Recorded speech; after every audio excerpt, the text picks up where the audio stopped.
We're staying at the Walkerman Caravan Park, which is pretty much halfway between Mareeba and Atherton in the Atherton Tablelands. This caravan park is probably one of the neatest, tidiest, clean caravan parks we've stayed in so far. So I'll show you around. So we've got 3 cabins here. Then there's unpowered sites there.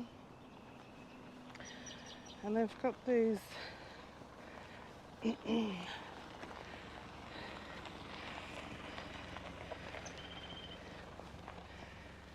different machinery around here, but I mean, look at the gardens there, and the grass is just green and immaculate.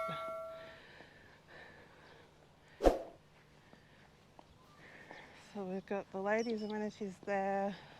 There's a laundry, some washing machines in there. Little bird feeding station there. Some men's amenities here. There's also some washing machines and dryer. And across here, look at this. Outdoor W.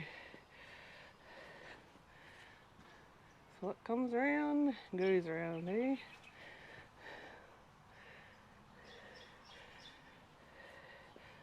Quirky little things.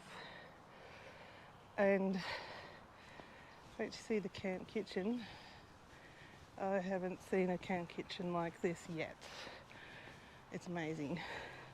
They have happy hour here from 4 o'clock every night. The permanent residents here are so friendly and very welcome you in, but have a look at this. So we've got an area here where they've got jigsaw puzzles, they've even got boards to do them on. Someone was playing this piano earlier. Then we come and sit here, happy hour. But the first owners that opened this park in 2005 started these amazing collections. And the current owners, Jim and Mark, they've been here for 2 years. So, but hands down, beautiful park. But yeah, and they have the fire going every night during happy hour as well. Not that we've wanted to sit next to it, but every kind of appliance that you want in a camp kitchen. You've got 2 barbecues, you have multiple kettles, cooking devices, you want microwave. And then we've got a selection of books for a book exchange. Oh, there's even more there since I looked yesterday. And a fridge. But they have ice in there as well. DVDs you can borrow. And all of the tourist information, brochures that you want for the area. So, I mean, fabulous. Fabulous area. And across here, we've actually got a working, and there's a sign here. Every couple of weeks, a hairdresser comes. Unfortunately,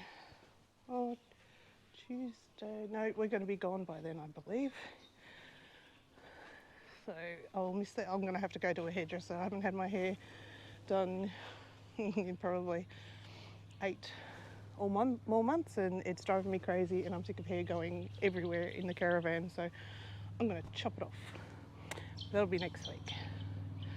But anyway, let's got these cute little gardens, but then we've got a windmill, and they've got tables, chairs scattered around amongst the beautiful gardens. And it's just beautiful And one thing I must say too, it's the first caravan park. Yes, all caravan parks have permanent residents, and that's how off seasons, you know, caravan parks survive, which is fine. But this one is the only one where you don't really notice that they're permanent. They're not untidy, they're not anything like that. They just look like another caravan setup. Some have got a few more plants around outside, but it actually just looks like another, like us, parked up. So here's the garden beside us. Tables and chairs. Here we are in here. I had to put the clothesline under the awning because the wind picked up and started sending it over. But yeah, in here we can just have the grey water running on the ground. They only said that's fine to do. And we've got the power and water, and yeah, honestly, and we've, you know, spaced apart really nice. And yeah, the view we have from our spot, and when the amenities is just there, the camp kitchen's just there, we've got the perfect site, I think. And for this, for a powered site for 1 week was only $210, so very, very reasonable. So there you go, there's the rundown of our park. Hi, this morning we're gone for a drive around the area, and we've come to the spot where the curtain fig tree is. Apparently this rainforested area was nearly completely, what do you call it, destroyed? Yeah.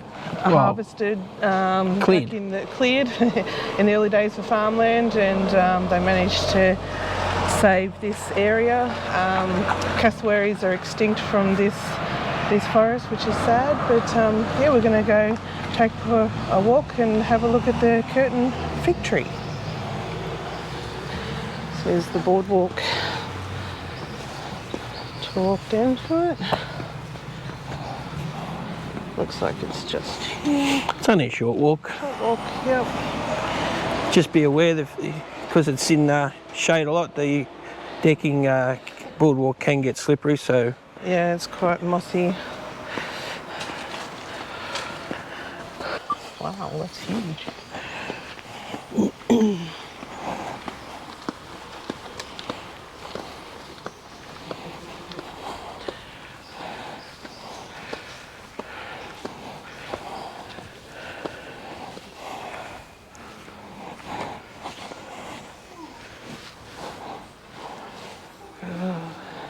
Look how... Oh, it goes all the way up there.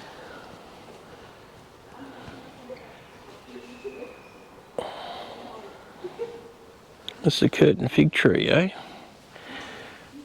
Certainly looks prehistoric. Yeah, that's massive. Imagine how long it's taken to get that big and get all those vines down into the ground. I'm glad they were able to save this one at least. It's a shame a lot of our heritage has been taken away from the early settlers and developers, but then again they probably weren't thinking about this sort of stuff back then. It was all about surviving and building up the area, I suppose. Okay, so what I've researched and understood, the fig tree is called a fig tree because if you look over, you'll see on the left hand side the diagonal piece, there's the original tree that was eventually strangled by the roots of the host tree. It's fallen down on top of a secondary tree, and that's where you get all the vines have formed like a curtain. Now how it happened was the birds flown across the top, pooped out a seed which fell into the top branches of the host tree, then starts to germinate, grow on the host tree.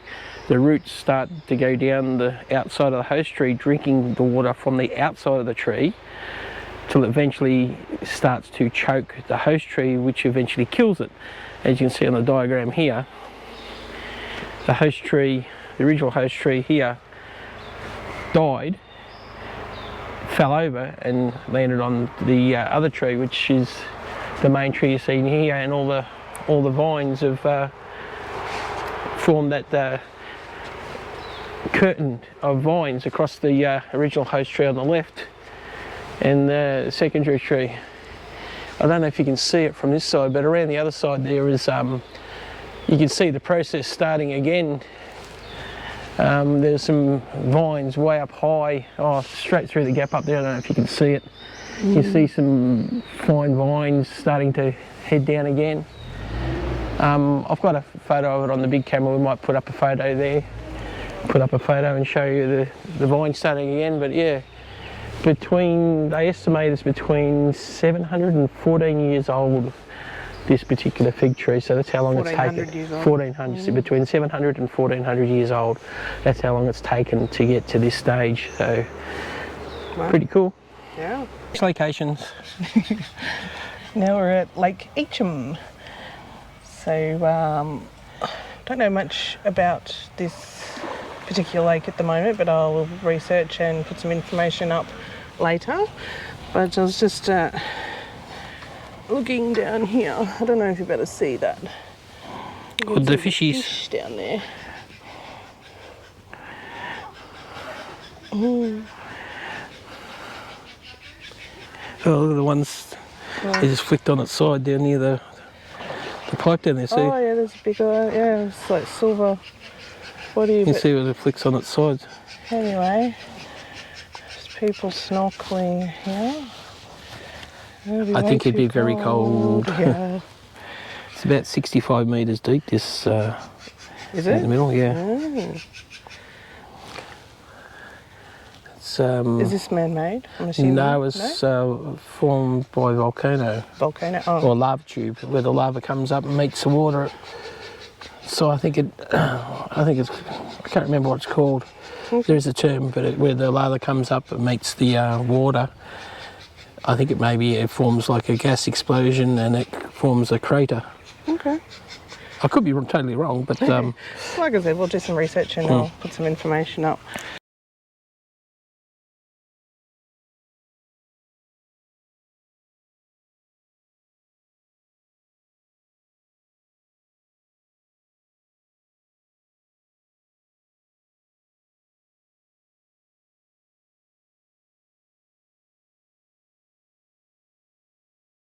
I've dared Tracy to put her toe in the water. Hang on, let's go down. I think it's going to be cold. I don't want to It's cold, but I think you'd get used to it. I know the fish will come up and eat my toes. When I say Tracy jump, just make sure there's no eels. Yeah. Yeah. It's actually not too bad. I mean, it's cold, but you would get used to it pretty quick, I think. Or you'd just go numb. Yeah, when you turn blue, yeah, you get out. Yeah. Look at how close the fish are here. They're just here. I know, just all the small fish, yeah. If you didn't have the media harness on the GoPro, you could put the camera in the water. Oh, yeah, I could too.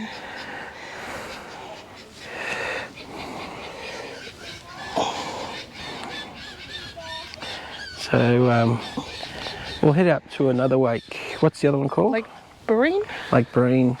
I was up here long time ago. I was still in early teens with mum and dad and sister and brother-in-law, and with some great swimming out there. There's a beautiful tea house and right on the water over there, some areas. But then again, 30 years, things have changed. But I wish it was a lot hotter. Yeah, it'd be good to get in the water, but not quite hot enough at the moment. Okay, hi guys, back again. Moved on. We've moved up to Lake Breeny. This has another heritage listed area. Has a beautiful tea house on it. We'll go inside in a little bit, but yeah, again, this is a place I visited in my early teens. It's so changed. The rainforest has really moved in around the edge of the lakes, so much more, but it still looks absolutely stunning. So yeah, oh, what do you think, Tracy? So far, this is your first time here? Yeah, it's beautiful. I'll show you around the gardens and yeah. It's Beautiful gardens here.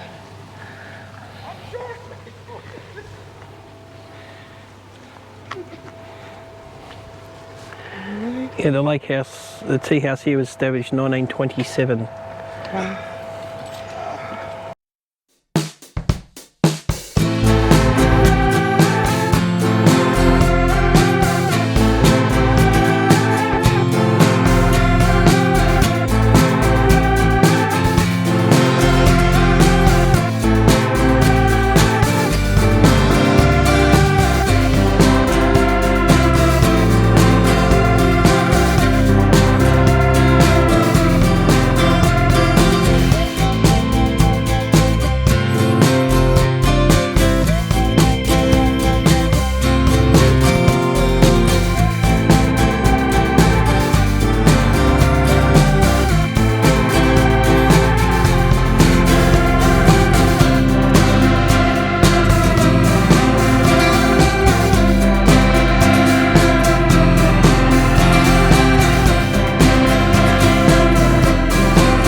Okay, we're in Yungaburra, very historic town. Some of the oldest buildings around, actually. Tracy, you probably read more about it, haven't you? Yeah, look, when we come back on the other side, we'll show that the pub or the hotel is the largest timber hotel in the southern hemisphere, or the second largest, I believe. But a lot of these shops and buildings are still the original from town. There's the Bowls Club. And you see the centre. Oh, I can show you. The centre is like... Yep, no illegal U-turns here. No.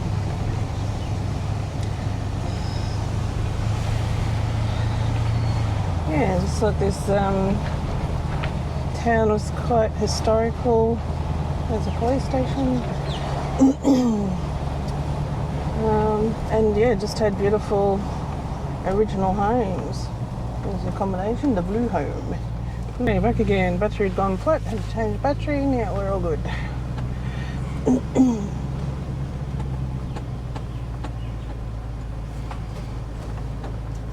There's the post office.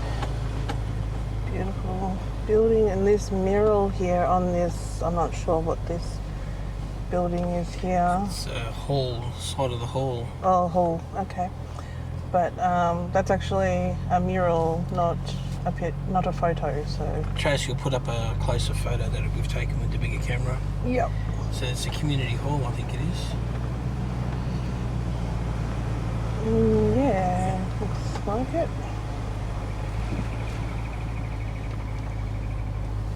Back of the pub. Yeah, so this is the pub here. That's the second largest in the southern hemisphere.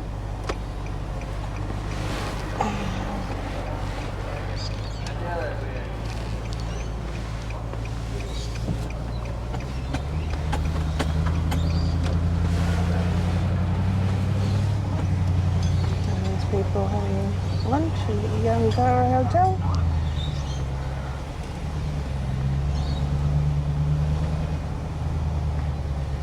So yeah, this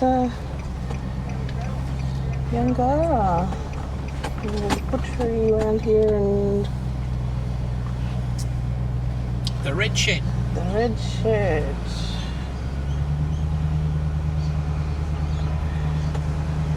Coffee shop. another day. Oh, too much. Another place to visit. What are you doing? Today we've gone for a drive to Mount Hippopimami, something like that. There's a crater here and I believe a waterfall, so we'll go and have a look. Here's the information. So that looks like that's the crater track there. It says it's 880 metres return, allow 20 minutes. There, there's Dinner Falls up there and we're here. So we'll see. Alright, we'll go for a walk, see what it's like.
Okay, we've made our way along the track out to the crater lake.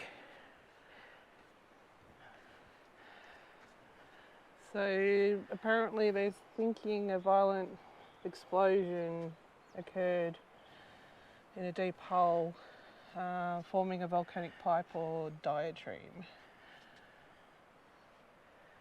So yeah, no wonder I'm having vertigo. It's 130 metres down to the... Yeah, it's a fairly decent drop.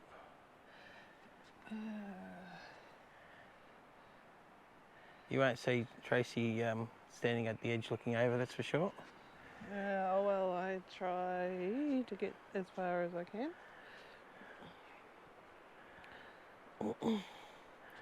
So we'll some pretty rugged cliffs here, that's for sure. There you go. Hang on. I don't do well with heights. And Yeah, lucky we've got a long stick though. Oh. she's not easy being green, eh? Definitely not a swimming hole. No. I don't think you'd be coming back if you got into that one, that's for sure. Ooh. What do you reckon, Trace? Yeah, not liking this. But I need to look.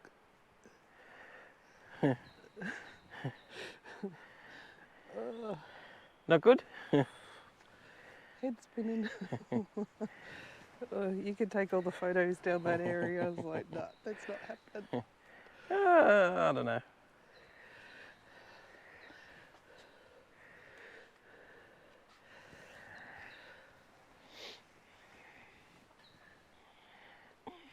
Alright, so we're heading down the track to the waterfalls. Just sort of show you, this is certainly not pram or wheelchair friendly, and it does have a warning up there that you should wear enclosed shoes and not thongs. Yeah. Oh. Yeah, well. So that's the track. So far it has not been too bad. So far compared to Buderin Falls that we did, this has been easy, but we'll see if it gets worse. Be careful where you walk down the track. filming, because you'll end up tripping over the roots. So I'm slow, I know. Just there, which is still hasn't been too bad. And here's the base of the falls here. Swimming.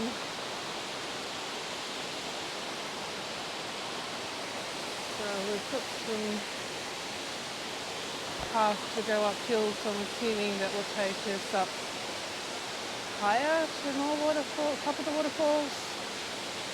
Or if this is the waterfalls, I'm not quite sure yet. We'll find out. So there is another level to the waterfall. Absolutely amazing, and I assume people could swim here. I'll show you.